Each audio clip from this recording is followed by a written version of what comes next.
That was a good salad. Who's going to do the dishes?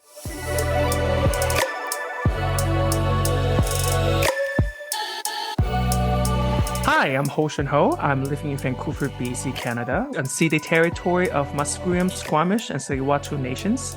I'm an immigrant to Canada from China. Hey everyone, I'm Andrea coming to you from Victoria, but more importantly known as unceded Akwesasne territory of the Lekwungen-speaking peoples, the Songhees and Esquimalt First Nations, and I am an immigrant from the United States of America. Welcome to Dishes Out. We're here to respond to ridiculous comments, the naysayers, and the negative stereotypes. Yes, we're not going to let harmful and hateful comments have the last word. We're dishing it out, spilling the tea, and breaking down the words that divide, harm, and hurt. So join us every Friday for a new episode. Dishes out. It's easy to hide. It is. Well, Welcome back to Dishes Out. Yes, we are back. Yeah. We are back again. That's right. We're back again. We're alive and we are running with the dishes out, but not on comments to us, Hoshin, because we're so angelically perfect. No one has a problem with what we're saying. Or I haven't been posting very much on social media. But we are going to respond to some like current event issues that I think we need to dish out a little bit because let's do that. Yeah, because we're seeing culture under the heavy boot of the systems and colonization and ideas about white supremacy. Yeah. Yeah. And a lot of this kind of undermining is under the disguise of like quote unquote good reasons and good excuses. Good intentions. Yeah. But they all just BS. They are. Yes. Do you want to share with the audience what the issue is that we're going to discuss and dish out today, Hoshin? Yes. As in Montreal. Okay. Quebec. Yeah, the province of Quebec. I have been to Montreal twice. I've never been to Is Quebec it pretty? City. I've heard it's pretty. I never been there in the summer. Both time I went there, it was in the winter and it was covered in snow. Covered in snow, and it is. Yeah. Oh, it's Christmassy. Good enough, I guess. I heard the summer was great, but I never been, so I will have to see it with my own eyes. But the people are okay. Yeah. They're okay. Yeah. Okay. Anyway, Quebec, but this Montreal, yes. Yeah, they are putting out is not great. Yeah. Yeah. They would remove all welcome signs that includes women wearing a hijab. A sign, Hoshin. They're going to remove a sign. They will remove a sign, yeah. All of them, yeah. They won't allow even the symbol or a picture of a woman wearing a hijab. I mean, I have so many things going through my head. We can include the link to the image. It's got a picture of a man with a hat and a hoodie. And then it's got a woman in a hijab. And then it's got an older gentleman with no head covering, nothing on his head, just like a jacket, pants. And it looks like a hand sketch, like a pencil sketch. And this happened in the month of October. But it's a welcome sign in the lobby of Montreal's newly renovated City Hall. And they're taking it down because of, quote, the discomfort. They said it's too controversial. Yeah. They said it's too controversial to have a picture of a woman who wears a hijab. You know what? In a public hall. It is amazing the amount of power that women are punished for. And not just women, but in this case, like a Muslim woman. Like she is punished for who she is, even though on the books she's barely given any kind of power or agency, at least in our Canadian context, in the sense of being respected and accepted for who she is. But she gets punished for this perceived threat. Which also what threat? That's the crazy thing. When he says controversial, I don't understand why a woman with a hijab is controversial. Why their existence itself is controversial. I think the word in use and in action itself is definitely of racial, in many ways, racist intent. Yes. And despite how they want to phrase it, how they want to turn this narrative, is definitely with the motivation of racism. Yeah. That's for sure. It's not new to Quebec in general as a province. Like they don't allow any person who holds public positions to wear any sort of religious symbol. If you have a Sikh religion, you can wear headscarf, hijab. You cannot either Yeah, you like can't a wear Jewish what Jewish people wear, the little hat. I don't know what that wrap. name. I know, I Yeah, forget. I'm very I sorry forgot. if you're Jewish I'm and you're sorry for the listening. Jewish people either. Yes, but But even yes, nuns also cannot. So thankfully, like it's applying to all religions, but I do feel like a lot of Christian religions are these religions that, and I say this as a person who grew up in the Christian tradition, that we are not. There's a few sects of Christianity that do wear head pieces, but majority of Christian religions, it's all on the inside. It's not displayed on the outside. And I think this yeah, is where Quebec is doing an awful job in promoting their secularism. mm-hmm. You're promoting secularism by controlling who is visible and who isn't.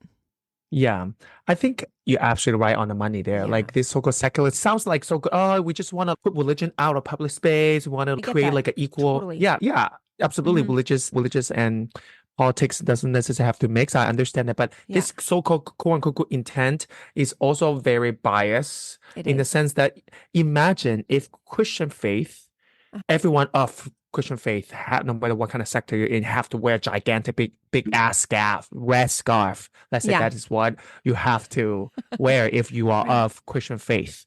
Right. I think this policy will be very different. I think so too. I think it's because of Christian faith. I don't know. People wear a cross, but even that Mhm. you can easily hide, right? You put it under your shirt and button up. No one can see Mhm. it. Yeah. Of Christian faith, it's easy to hide. So for all people in power, I believe that some people in power in Quebec, there's must at least couple of them of Christian faith. For them, it's easy to hide. So for them, oh yeah, It's no a very problem. privileged position. Yeah, It really is a very privileged. And it does continue those narratives, and it isolates and keeps out underrepresented people groups, Jewish people, Arab people, Sikhs. I don't know about nuns. I feel like they're not underrepresented. Maybe women in general. But yeah, it's, if that was what we wore, like that would be acceptable. I firmly believe you're absolutely right. And it follows in line, yeah, even with France during the Olympics this past year, how they banned their absolutely. athletes to wear the hijab. Exactly. So a lot of Muslim female athletes could not compete because this is who I am. I'm not going to change who I am just so I can compete in something. Like it's so demoralizing and dehumanizing to Also imagine if you are my French like athlete that wears a hijab. My country literally want to discriminate me. Like, yes. why would I want to compete in the name of France? Exactly. You know? A place I was born and raised in, because there's Exactly. a large demographic of the Muslim diaspora within France, like born and raised. These aren't people who came maybe 10 years ago and they decided they wanted to compete for France. Like they're French by every Frenchman's definition. Exactly. It's crazy how it's also very hypocritical for sure. It is. Yeah. It is. Like I said, Yeah. if Christian faith have to wear something obvious symbol, like this law will not exist for sure. Yeah. And as you mentioned, it really controls the narrative. Like it's this narrative being controlled, people being controlled, or representation being controlled, that everyone somehow have to look the same. That Exactly. This is secularism where everyone is the same. yeah. No one is which unique or different. That's called colonization. I think I That remember is learning about that. that is called colonization. That absolutely is colonization. Oh, Yes. the way you dress, this is too controversial for us Yeah. because we don't like how you have a scarf on your head. Yeah. And I Okay. understand secularism as far as what you can and can't teach in schools or what kinds of laws you're passing in government. Like I get those pieces coming from someone who is like seeing Christianity just being in bed with government in the United States. Like I totally get that. But denying someone how they dress, who they are, what represents them and their identity, that is not secularism. That is That is definitely control. yeah. In our world, and I always think that Yeah. isn't the public sector to reflect their people. Right. Yes. The public should always reflect. It is. Any And normal democracy, I government, would imagine. it's like- Yes. Yeah, democracy itself reflects its people. And the people, especially in Canada, is so diverse and diverse in religion, in culture, in the scarf we wear, in hat pieces, in religious symbol as well. If everyone just look the same, that you are not representing your people. You are not. No. And that's also in a way that's dictatorship, because you're dictating what can be represented in public sector. Yes, absolutely. If you're listening, you can't see me finger clapping, but I am finger clapping a lot right now. No, you're absolutely right. And you understand that kind of heavier hand of government's control when it comes to self-expression and identity, navigating spaces in China. So I think that the Quebecois is closer to China than we know. Like in proximity, like they are closer to China than we are, right? Or no, we're closer to. We are closer. Okay, well, geographically, but in terms of politics, they are definitely closer to China, because it seems like they're all about controlling religion. Yep, and identity and culture. Yeah. The Quebec. Do you hear me? You are very close to. Maybe you're closer to the Chinese government than you think. I don't understand, y'all. I feel like I don't understand. You want to make a mini France? Like, just go to France. I don't know. Like, I don't think the French like them either. The French think they have. I mean, the French doesn't like anyone. I know some French people that been there and they say, "Oh, they're French." Like the language, ooh, sounds weird. Really? Ooh, there's an elitism from the French to the. The French always had some sort of elitism with themselves. I've never been, but once I go, I will elitely put my finger up, my pinky finger, not the middle. I love you, France. You're a lovely place. The middle finger.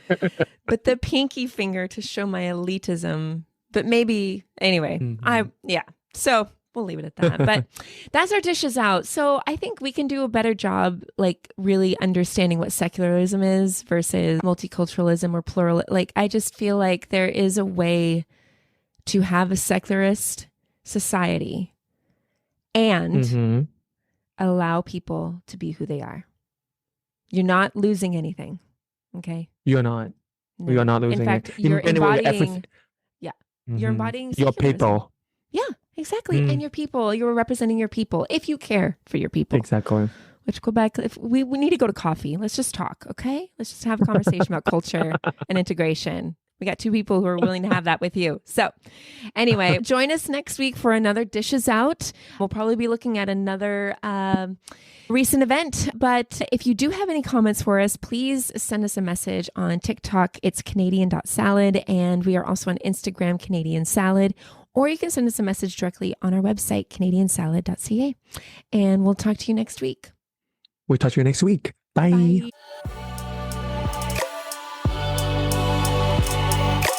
Canadian Salad is written and produced in British Columbia, Canada by Hoshin Ho and Andrea McCoy. Theme music is by Naver Avetyan from Pixabay.